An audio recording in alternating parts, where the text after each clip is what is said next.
And the goal or the end result is, for grumbling is disobedience. You grumble because you want to disobey. But for lament, we pour out because we want to obey God. And because we don't understand the situation, but yet we want to obey, that's why we are struggling and we want to pour out our emotion to the Lord. But there is one particular thing about lament that maybe I have discussed last Sunday, but I have not really emphasized well. When we say lament, there are two parts. The first one is what we call the lament part, the pouring out of your emotion and your pain. The second part is the affirmation of your trust. So you cannot call lament a lament without the affirmation of trust part.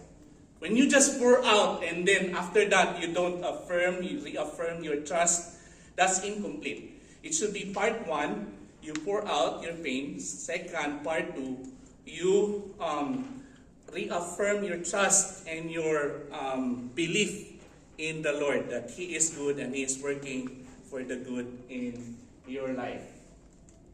And now we will be talking about Psalm 22. It's a longer psalm compared to Psalm 13. The title is The Forsaken. Now, have you ever been forsaken? Wow, abandoned. Now, frustrated is lighter than being forsaken, right? Frustrated is when you expect something, an event or a thing to come, but it did not come, then you are frustrated. But to be forsaken, you need to be involved in a relationship first before you will be forsaken by someone. So, have you ever been forsaken? If you would ask David, the big answer is yes. He experienced being forsaken in his life. If you ask Jesus, okay, the King of Kings, Lord of Lords, he even quoted Psalm 22.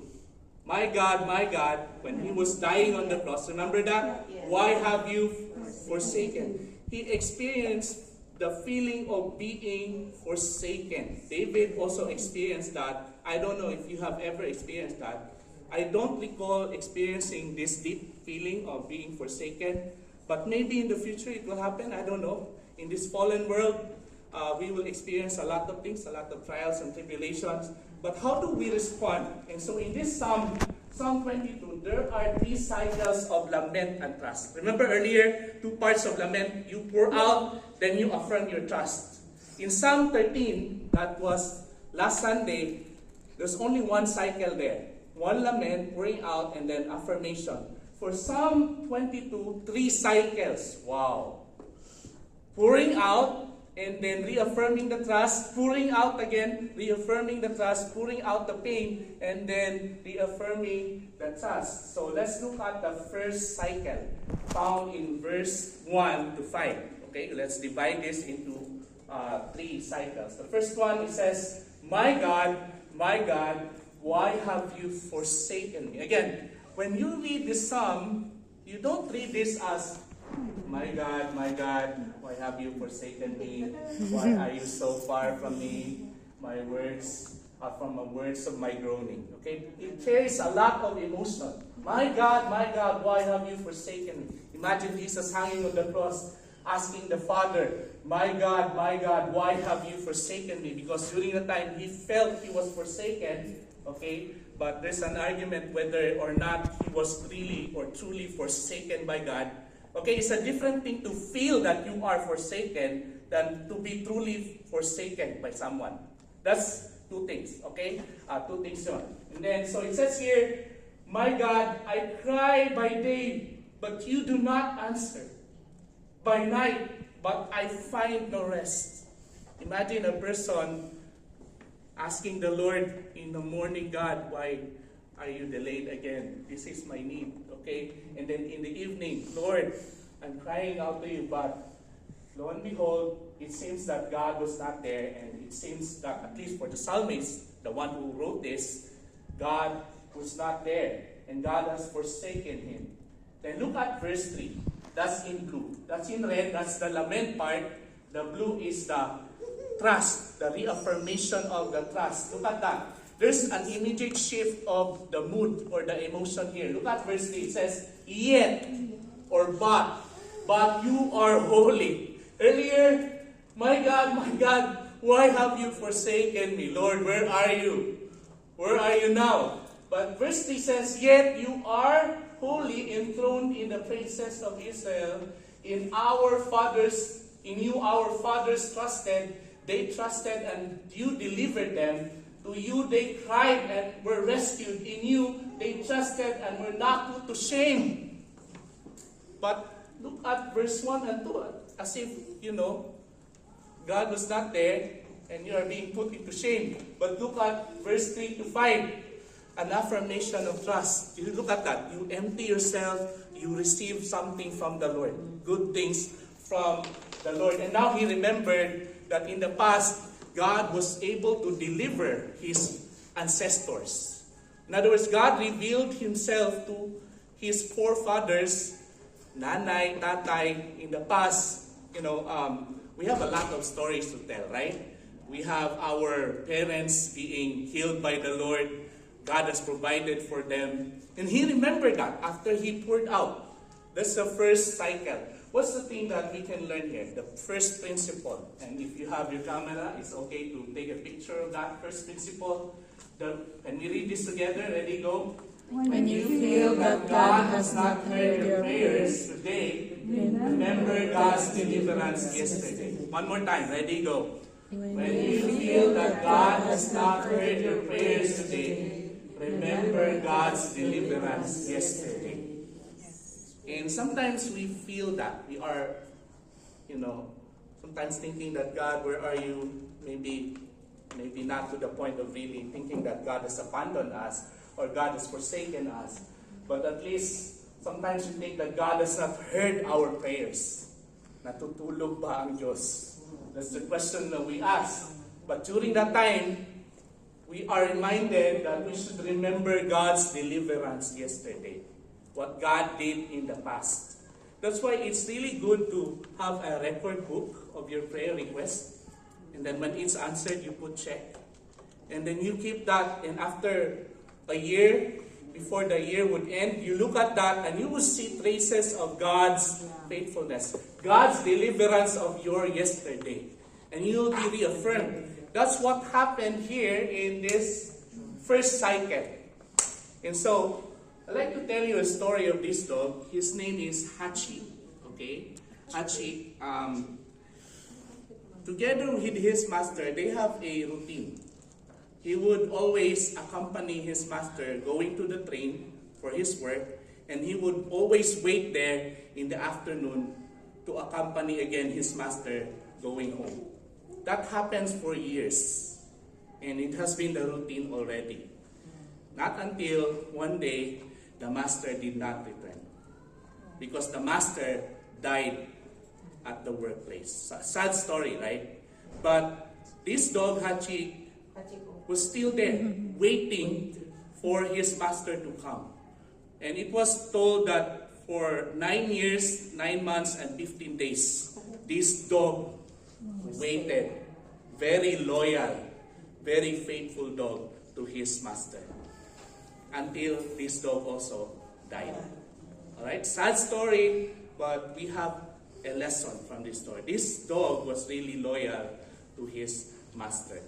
I'm not a dog specialist, but come to think of it, what was running through the mind of this dog? Why was he able to persevere even during those times na his master was not there already? Come to think about it, 9 years, 9 months, and 15 days for you to just be there and wait for your master? What allowed this dog to persevere? Again, I'm not a dog specialist, but maybe, just maybe, he was thinking of the good memories that he shared together with his master. He was looking forward to that. Maybe playing with his master, eating together with his master, maybe sleeping together with his master. Good memories. Alright? That, for me, maybe is what fueled this perseverance of this faithful dog to wait for his master. Just like this dog, we need to think about the good old memories that we have with the Lord. for us to persevere. Because there will come a time that we think as if God is not hearing our prayers. But that's not true. God has always heard your prayers. It's just that the answer is not yes immediately. Sometimes it's wait. Sometimes it's not yet. Sometimes it's no, not good for you. Alright? But God has always heard our prayers. But sometimes we feel like God has not heard our prayers. When that time would happen, remember this though.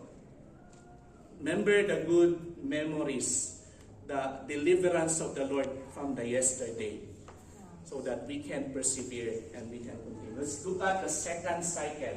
Psalm 22, 6 to 10. It says here, but I am a worm and not a man. Look at that. He's already belittling himself. He's already doing like self-pity. I am a worm, not a man, scorned by mankind and despised by the people. All who see me mock me. They make mouths at me and they wag their heads. Imagine that. They make mouth at me and they wag their head. You see that people do that to you? Hindi ka ba manliliit in Tagalog? You will not see yourself, so little compared with these people. Look at that. Diba earlier, look at this. Earlier, he's doing okay already. To you, verse 5. And then, there's another cycle. But I am a worm. Look at that. A cycle. Okay, cycle of lament, affirming the trust, lament again.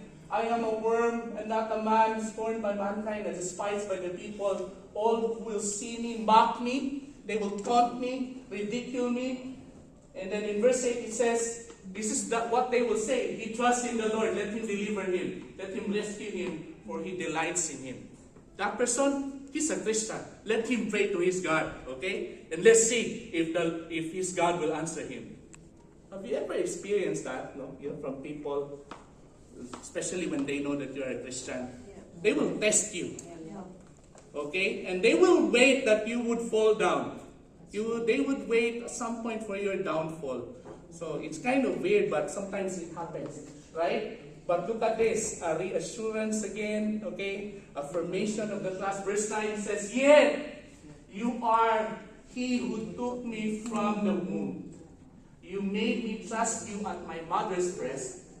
In other words, when I was nursing, I was so little. I was nursing at my mother's breast. And then it says, verse 10, on you was I cast from my birth, and from my mother's womb you have been my God.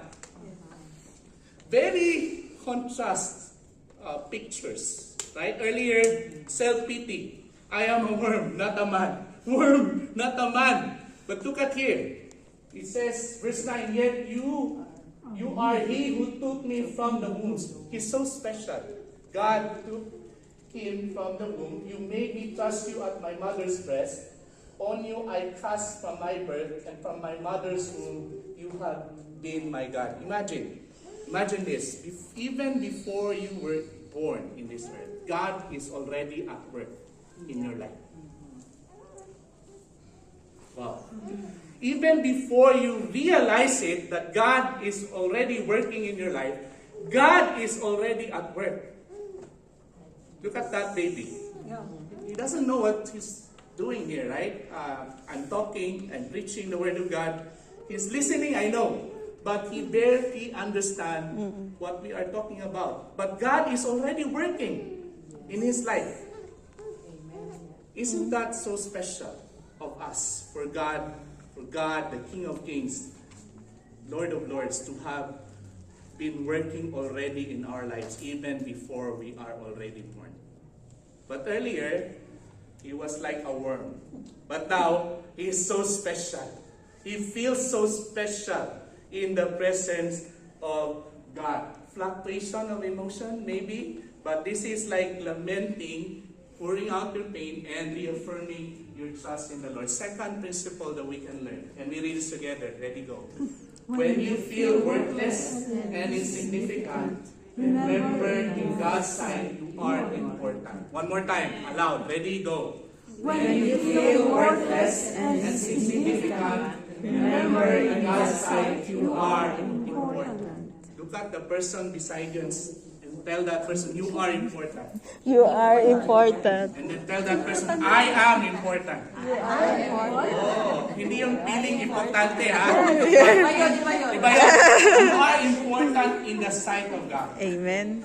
In other words, you are special because God has created you in the image of God. So when people would belittle you, okay, and you think that you are worthless, please remember, the psalmist experienced that. He poured out to the Lord, and God revealed to him that he is special because even in his mother's womb, God was already at work. Wow, so powerful. God has been working in your life already, even before you were born. A story. We have a lot of animal story here. Okay? First one is dog. Second is a frog. A group of frogs were hopping in the forest, and then 2 frogs fell into a pit or hole. And then the other frogs who were still there on top, they were crying out loud, "Oh, what a pity! 2 of our friends are already there." And they were telling them, "It's too high. You cannot make it. It's too high. You cannot make it." But the 2 frogs, they were so courageous, they ignored the warning. And so they hopped or maybe jumped, because jumping is higher than hopping, I don't know. They jumped with all their might. Can you imagine the frog? So funny, right? Jumping with all their might. And then eventually, they cannot make it. And so they fell, and then 1 frog broke his leg. Oh. Sad, right? But the warning says, no, you are agonizing. You just, don't try it anymore. It's a pity, but you just wait for your death. That's what the other frogs told them. You cannot really do it. It's too high. But the 2 frogs again tried. They ignored the warning. Lo and behold, and then they fell. The other one died. But the last frog still tried. And they were like, they were looking at the scene, and they were, it's a mixed emotion because they have pity for their friend, but they don't want their friend to try anymore because it's still useless. The pit is too deep for the frog to jump. And so what this frog did, the frogs gathered together and they were waving their hands, no more, no more. Stop the agony. You just rest there and wait for your death. They were waving like that. But these frogs still jumped. And lo and behold, miraculously, he survived. He reached the top. And then the other frogs, they were so amazed that they asked the question to this frog. And they asked the question, why did you make it? Why did you ignore our warning? And then he said, Dingy. why? Because the last frog was deaf. He could not hear the warning, could not hear the, don't try it anymore, you will just die. Everything will be in vain. Just stay there, relax, and wait for your death. And when they were waving, he interpreted it in another way. It was like an encouragement to him. He said, no! And then he made it. Amazing, right? Just like the frog, we can be selective with our hearing. We're not deaf, can hear, but we can be selective. When people would say, you are worthless, you're good for nothing, we can reject that lie and believe who we are, right? For us to persevere in the calling that He has for us. We need to be selective at times. Because in this world, we hear a lot of bad stories. And broken people will try to break other people, lives and hearts as well. Let's proceed to the last cycle here. The third cycle, Psalm 23, 11 to 31. So you look at that, it's a lot, right? 11 to 31. A lot of verses, but we'll just go through the verses. It says here, the lament part, be not far from me, for trouble is near, and there is none to help. Again? You forgetting your trust and then you lament again. There's none. But you already said that God is there, right? Then it says, many bulls. Bulls is a figure of speech for enemy, okay? Many bulls encompass me. Strong bulls of Bashan, a place in Israel, surround me. And it says here, verse 13, they open wide their mouth at me as a ravening and a roaring lion. The enemy, roaring lion. I am poured out like water, and all my bones are out of joint. Can you imagine that? All the bones are out of joint. The agony, the suffering. My heart is like wax. It is melted within me. Wow. The suffering and the agony. Then it says, verse 15, still the lament part. My strength is dried up like a potsherd, and then my tongue cleaves to my jaws, and you lay me in dust of death. For dogs, another metaphor for enemy, have surrounded me. A band of evildoers has encompassed me. They pierce my hands and my feet. Remember Jesus being pierced in his hands and his feet? Psalm 22 is a messianic psalm. In other words, it points to the event of Jesus' life when he was hanging on the cross. So we call this messianic psalm. This was composed or written even before 1,000 years, even before Jesus was born. Okay? But it's already there, trying to describe the suffering of the Messiah in the New Testament. And then it says, verse 17, I can count all my bones, they look, they stare at me. They divide my garments among them. Remember Jesus? The dividing of the garments, okay? Among them, and for my clothing, they cast lots. Then the reaffirmation, the trust part. But you, O Lord, be not far off. O you, my help, hasten to my assistance. Deliver my soul from the sword, my only life from the power of the dog or the enemies. Okay, David was a warrior, so he has a lot of enemies. And then he says here, verse 21, save me from the mouth of the lion.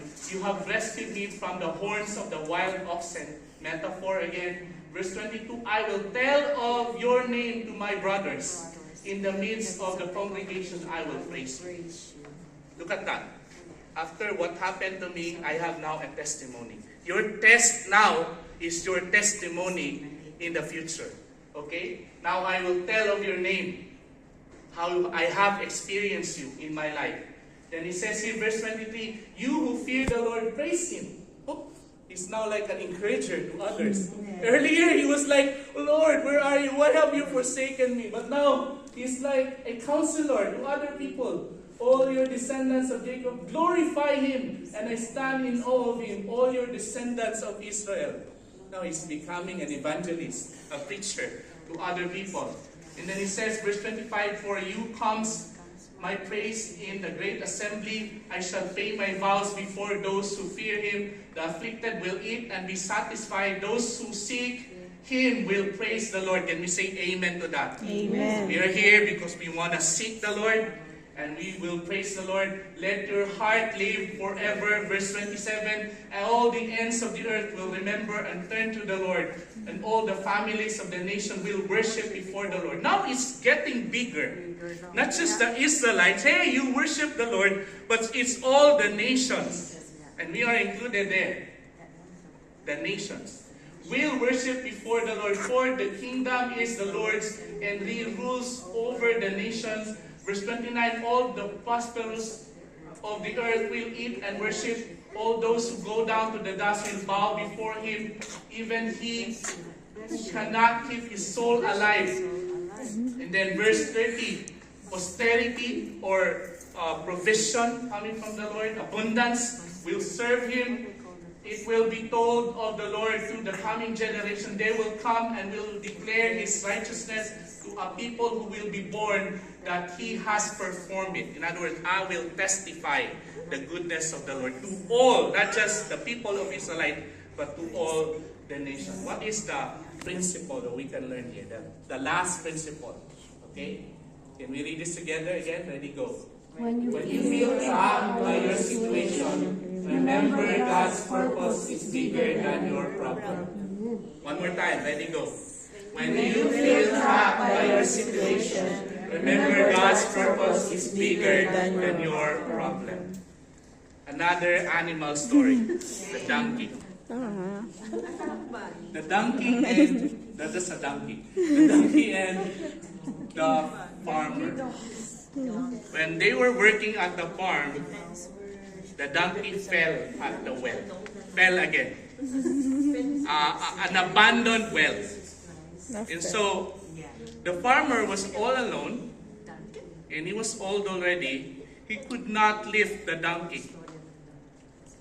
And so, he loved his donkey, but he cannot, in our vernacular, okay, Cebuano, agwants the penitence. No? He cannot agwants the penitence. He cannot, look at the donkey and let the donkey suffer there. So what he did, he decided to just bury the donkey to end the agony. And so he gets some, dirt, sand and gravel, and shovel them into the pit or into the abandoned well. He was crying when he was doing that. Very sad story. But this is just a fiction story, not a true story, okay? Very sad story. He shoveled it down the dirt. But when the dirt would hit the back of the donkey, what did the donkey do? Shake it up, and step up. Shake it up, step up. Shake it up, step up. And you know the story, right? Was able to reach the top because of that. What's the moral of the story? Shake it off. Yeah, you shake it off and then you step up. You don't wallow in self-pity. Shake it off and then step up. Shake it off, just like a donkey. Okay, you will remember the donkey more than the some maybe. Okay, shake it off, step up. Shake it off, step up until he reached the top. And he survived. And the farmer was also happy. Now in our life, we may feel like we are trapped by our situation, but remember, God has a purpose for allowing those things to happen. And you will be an agent of, or someone that whom God will use to testify. That's the greater purpose of God's faithfulness in your life. And people will be drawn to the Lord because of your life. We are not perfect, by the way, in case you don't know that. Okay, you know that very well. We are not perfect, but the Lord can use us to bring people to bring imperfect people just like us into His presence. And we say amen to that. Amen. And that's the greater purpose. So we don't need to be feeling like trapped by our